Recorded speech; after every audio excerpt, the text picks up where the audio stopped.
పశ్చిమాసియా రణరంగంలో మునుపెన్నడూ లేని విధంగా దౌత్య యుద్ధం పరాకాష్ఠకు చేరింది.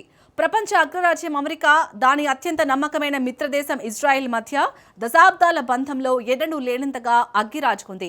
ఇజ్రాయెల్ ప్రధాని బెంజమిన్ నెతన్యాహు మొండి వైఖరిపై America president Donald Trump Oval Office సాక్షిగా చేసిన క్రేజీ వ్యాఖ్యలు అంతర్జాతీయంగా ప్రకంపనలు సృష్టిస్తున్నాయి. దీనిపై చివరకు నోరు విప్పిన నెతన్యాహు అత్యుత్తమ కుటుంబాలలోనూ వ్యూహాత్మక విభేదాలు సహజమంటూ వైట్ హౌస్ కు ఇచ్చిన ఘాటు కౌంటర్ ఇప్పుడు గ్లోబల్ వేదికపై హాట్ టాపిక్ గా మారింది. అసలు ఈ ఇద్దరు అగ్రనేతల అంతర్గత వైరుధ్యాల వెనుక ఉన్న అసలు రహస్యమేంటి? ఇజ్రాయెల్ ఏకపక్ష దాడులు అంతర్జాతీయ చమురు మార్కెట్ను, భారత ఆర్థిక వ్యవస్థను ఏ విధంగా కుదిపేయబోతున్నాయి? Let's watch the story. పశ్చిమాసియా రాజకీయాలు మునుపెన్నడూ లేనంతగా అంతర్జాతీయ దౌత్య వేదికపై వేడెక్కుతున్నాయి. లెబనాన్, గాజాలలో కొనసాగుతున్న సైనిక చర్యల నేపథ్యంలో అమెరికా అధ్యక్షుడు డొనాల్డ్ ట్రంప్ మరియు ఇజ్రాయెల్ ప్రధాని బెంజమిన్ నెతన్యాహు మధ్య నెలకొన్న అంతర్గత వైరుధ్యాలు ఇప్పుడు బహిరంగంగా రచ్చకెక్కాయి. ఇటీవల ఓవల్ ఆఫీస్ వేదికగా ఇజ్రాయెల్ యుద్ధ వ్యూహాలను మరియు నెతన్యాహు మొండి వైఖరిని ఉద్దేశించి ట్రంప్ చేసిన క్రేజీ వ్యాఖ్యలపై ఇజ్రాయెల్ ప్రధాని బెంజమిన్ నెతన్యాహు చివరకు నోరు విప్పారు.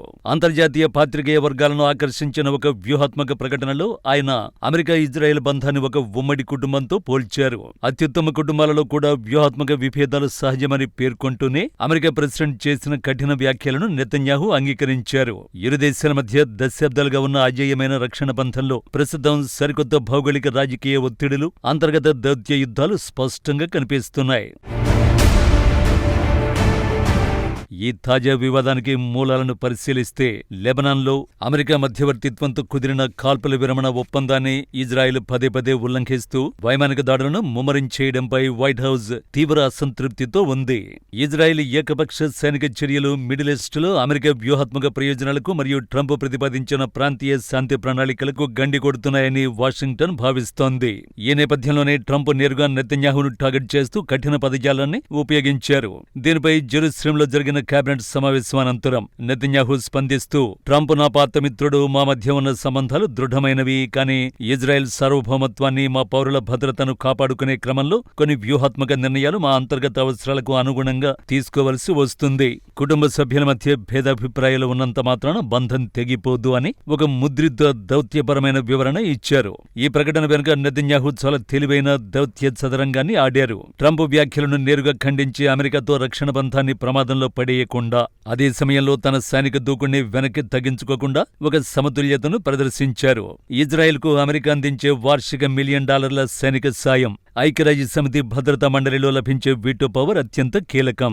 కాబట్టి వైట్ హౌస్ ను పూర్తిగా దూరం చేసుకోవడం టెల్ అవీవ్ కు సాధ్యం కాదు. కానీ అదే సమయంలో గాజా మరియు లెబనాన్ సరిహద్దులలో హమాస్, హిజ్బుల్లాలను పూర్తిగా నిర్మూలించడమే ధ్యేయంగా పెట్టుకున్న నెతన్యాహు అమెరికా ఒత్తిళ్లకు లొంగి యుద్ధాన్ని అర్ధాంతరంగా ముగిస్తే దేశీయంగా తన రాజకీయ మనుగడ ప్రశ్నార్థకంగా మారుతుందని భయపడుతున్నారు.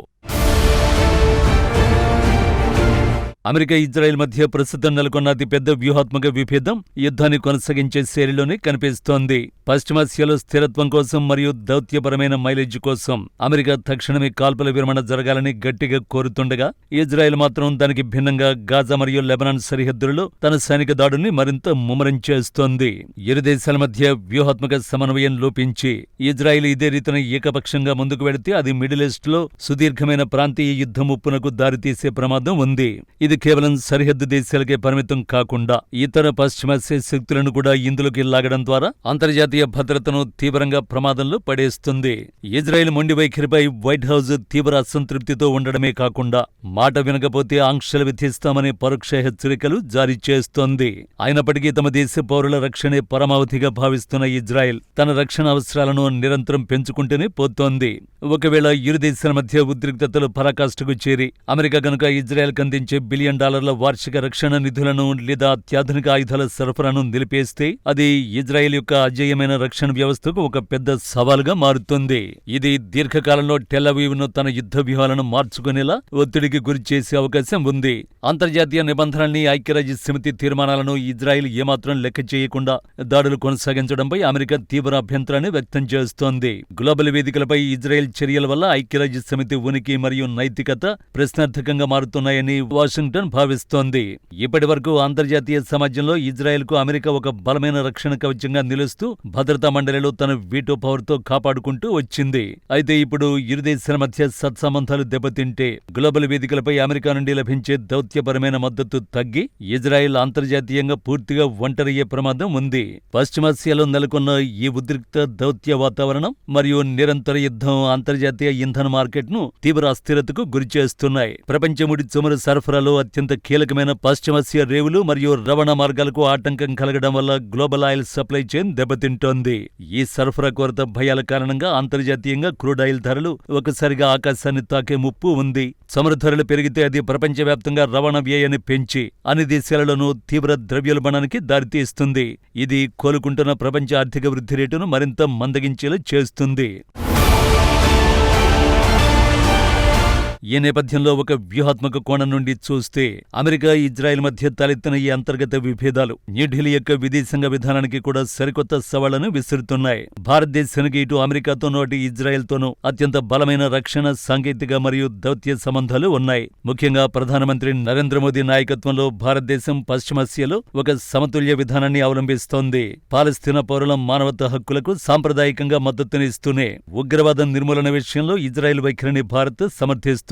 ఇప్పుడు అమెరికా ఇజ్రాయెల్ మధ్య వ్యూహాత్మక సమన్వయం లోపిస్తే అది గ్లోబల్ సౌత్ లీడర్ గా ఉన్న భారతదేశానికి దౌత్యపరంగా ఎటువైపు మొగ్గు చూపలేని సంక్లిష్ట పరిస్థితి సృష్టిస్తుంది. మరోవైపు పశ్చిమాసియాలో శాంతి పునరుద్ధరణ ఆలస్యమైతే అది ప్రధాని మోదీ ప్రతిష్టాత్మకంగా భావిస్తున్న India middle east Europe economic corridor project భవిష్యత్తును మరింత అంధకారంలోకి నెడుతుంది. ఈ కారిడార్ విజయవంతం కావాలంటే ఇజ్రాయెల్ రేవులు, మిడిల్ ఈస్ట్ రవాణా మార్గాలు ప్రశాంతంగా ఉండడం అత్యంత అవసరం. అలాగే ఈ ప్రాంతంలో ఉద్రిక్తతల వల్ల చమురు ధరలు పెరిగితే 80% పైగా ముడి చమురు దిగుమతి చేసుకునే భారత ఆర్థిక వ్యవస్థపై తీవ్ర ప్రతికూల ప్రభావం పడుతుంది. ద్రవ్యోల్బణం పెరిగి దేశీయ మార్కెట్లలో ధరల నియంత్రణ కష్టతరంగా మారుతుంది. అందుకే అమెరికా ఒత్తిడి తెచ్చి ఇజ్రాయెల్ను శాంతి మార్గానికి తీసుకురావాలని భారతదేశం అంతర్గతంగా కోరుకుంటోంది.